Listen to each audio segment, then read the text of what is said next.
That's infuriating and terrifying. Right now at 6, on alert for arson. I never felt unsafe, and now I'm looking over my shoulder all the time. What a Portland family is doing to try to stop the man they say keeps trying to set their house on fire. Also ahead, Maui strong. Portlanders come together to help Hawaii as it deals with wildfire devastation. Plus, stay hydrated, stay cool, keep water on you, and enjoy the weather. Get ready for extreme heat as the Willamette Valley and beyond prepare for day after day of potential triple digits. And we begin with a live look over downtown Portland from our Wells Fargo sky camera. It's a sunny, comfortable evening out there, but the heat is set to ramp up soon.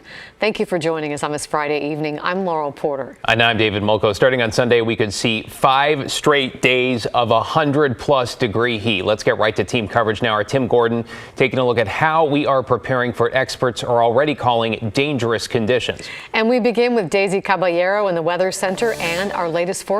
Daisy? Yeah, thank you guys so much. And yeah, David, what David exactly said, there is potential for us to see 5 consecutive days of 100 degrees or more. The day that we are still not sure if it's going to reach that triple digit temperature is Sunday, but everywhere else 103 for Monday, Tuesday, Wednesday, and then 100 degrees for Thursday, which has prompted a few watches and warnings, including an excessive heat watch here in the red that is going to officially start on Monday morning. And this really spans a lot, and also over east and also parts of Washington as well. Now for pink, which includes us here in the Portland metro area, an excessive heat warning, and that will officially kick in as we're looking at Sunday, both lasting all the way until Thursday. Currently right now, pretty comfortable conditions, mid 80s for the Rose City, winds coming out from the north at right about 7 miles an hour. A really quick look at the rest of your highs for today. 86-degree high for Hillsborough and Portland, 87 for Aurora,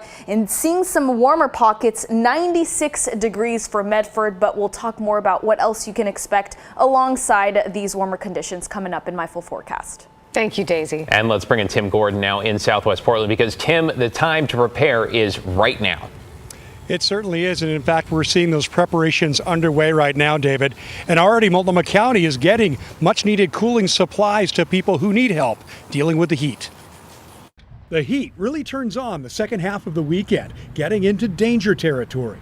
That has Multnomah County moving water and other supplies from its warehouse to outreach partners to help vulnerable people like those living on the streets and those living in housing without air conditioning. We have a pretty robust program here in Multnomah County when we see severe weather. Chris Voss heads up the county's emergency response effort.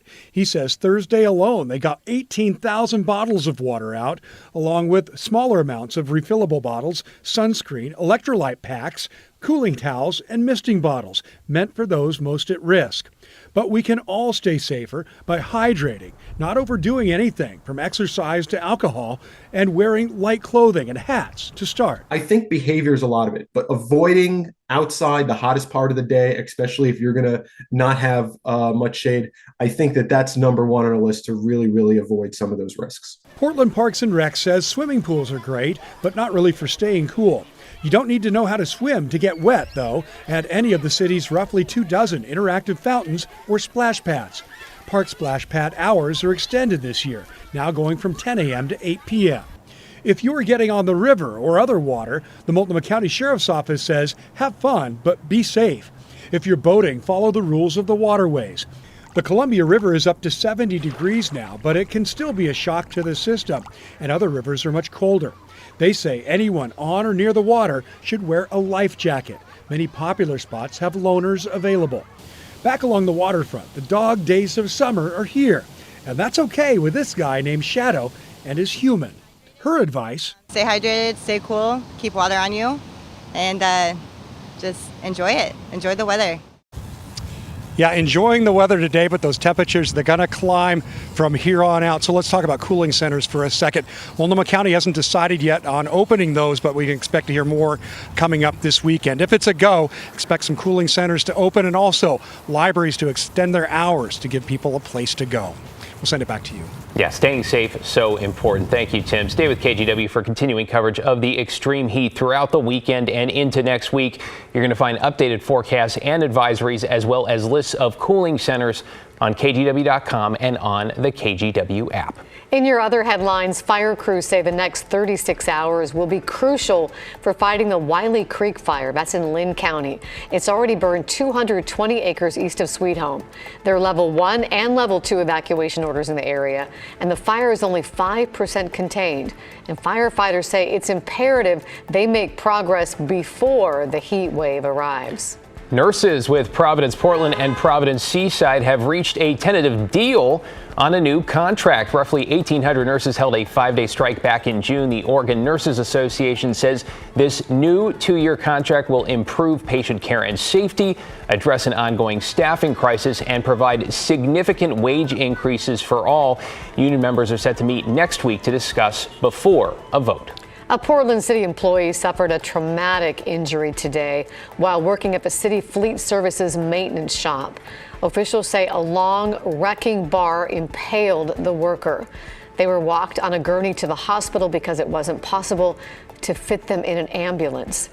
Their condition is unknown at this time, though the injury is described as critical. And this is just into the KGW newsroom. A man with a history of sex abuse and criminal behavior in Portland has been charged and arrested again. 35-year-old Jared Walter is accused of recording women in the bathrooms of various Portland businesses. This was back in April. He now faces 35 different charges in a grand jury indictment. Walter has been in and out of jail for more than a decade. In 2019, he received TriMet's first ever lifetime ban. That was after performing lewd acts on buses and trains and trying to cut the hair of female riders. Let's head to North Portland now, where a family says it is living in fear after somebody tried to set fire to their home 3 nights in a row. As Mike Benner reports, they have no idea why, and they're trying everything to try to stop him. It's for the gas furnace, it's for the air exchange. Catherine Allsworth has wrapped barbed wire around an exterior vent on her North Portland home. No, this is not some new desirable look. It's more of a booby trap. Maybe he's mentally ill, but not that mentally ill. Allsworth is referring to the man who has set fire to her house 3 times in as many days. The first was last Friday night. The fire destroyed a fern before Allsworth and others put it out. Firefighters came by the house nonetheless. They looked it all over and they thought it would be random and that would be it. Because it's pretty accessible. You can just walk over there. It would turn out this was anything but random. The man returned the very next night and lit a second fire and a third late Sunday night. But by this time, Allsworth had installed a security camera that captured everything. You'll see the guy approach the house, start the fire, even look at the camera before bolting. Then the fire is extinguished. I don't know if this is a challenge for him and he's going to come back later when it all dies down, whether he's done because of the camera. I don't know what he wants. That's infuriating and terrifying. Marina Sprinker is Allsworth's daughter, and she too lives at the house. She says the last week has been extremely unsettling, if for no other reason than she and her mom do not recognize the arsonist, and they don't know why he's targeting them. I grew up in this neighborhood, and I mean, even in the 90s when it was, quote, a bad neighborhood, it wasn't really that bad. It's like I never felt unsafe. And now I'm looking over my shoulder all the time. As is Catherine Allsworth, who hopes police can capture the man who's terrorizing her and her family. He was pretty darn methodical and efficient with his little bucket and his stuff that he had. He knew what he was doing. And he does it here, he can do it somewhere else. Authorities are very concerned about these fires, so much so that Crime Stoppers of Oregon is offering a cash reward of up to $2,500 for information that leads to an arrest in this case. Reporting in North Portland, I'm Mike Benner for KGW News.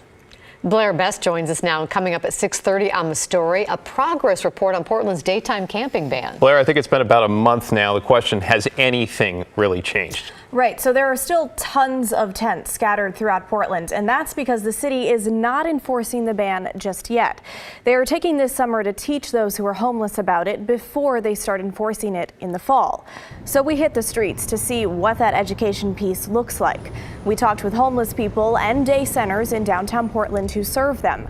They said they have seen little to no education happening around the ban. In fact, the day centers themselves still have many unanswered questions. I'm getting a sense that a lot of these programs, whether they come from the city or the county or the joint office, sometimes the measure comes first and the details come second. All I know is that we're supposed to be down from 8. We're supposed to be down from 8 to 8. That was the only thing that I heard about it. So coming up on the story, we'll also hear from one woman who claims that she's been arrested and booked in jail for violating that ban. A lot of people being interested in that. I know, that sounds interesting. Thank you, Blair.